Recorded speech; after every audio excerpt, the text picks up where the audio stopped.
කෙටියෙන් කිව්වොත් 2027 ලෙවල් යන දරුවෙක් 2026 ලෙවල් යන දරුවෙක් උනත් මේ ක්ලාස් එකට සම්බන්ධ වුණොත් හරියට කැපකිරීමක් කරොත් අනිවාර්යෙන් ඌටත් A+ දාන්න පුළුවන්.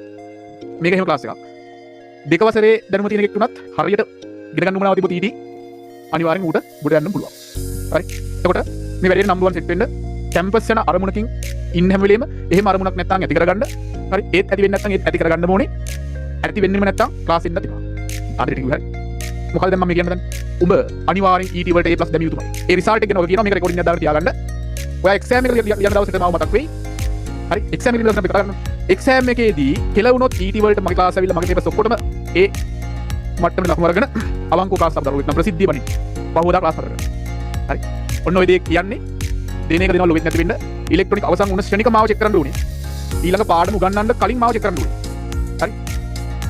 ඉලෙක්ට්‍රොනික අවසන් වුණාට පස්සේ ඕනම ඉලෙක්ට්‍රොනික ගැටලුවක් කරගන්න පුළුවන් වෙනවා A level physics පවා. හරි.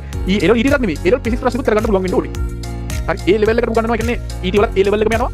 ඒ නිසා ඒක උගන්වනවා විදිහටම ඔයාට ඉලෙක්ට්‍රොනික ප්‍රශ්නයක් කරගන්න බැරිව හිතරවන්කෝ මගේ ක්ලාස් ඇවිල්ලා මගේ පේපර් වල ලකුණු අරගෙන අනිවාර්ය ක්ලාස් කරගන්න. ඔව් ඒ ක්ලාස් කරේ.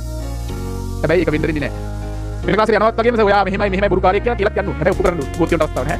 රියල් දරුවන්ට යුත් ආරාධනයක් තියෙනවා. දැන් අද හවස 7 ඉඳන් හෙට උදේ 7 වගේ වෙනකම් ඊටි ඉගෙන ගන්නවා කියන එක ඔබට ගන්න.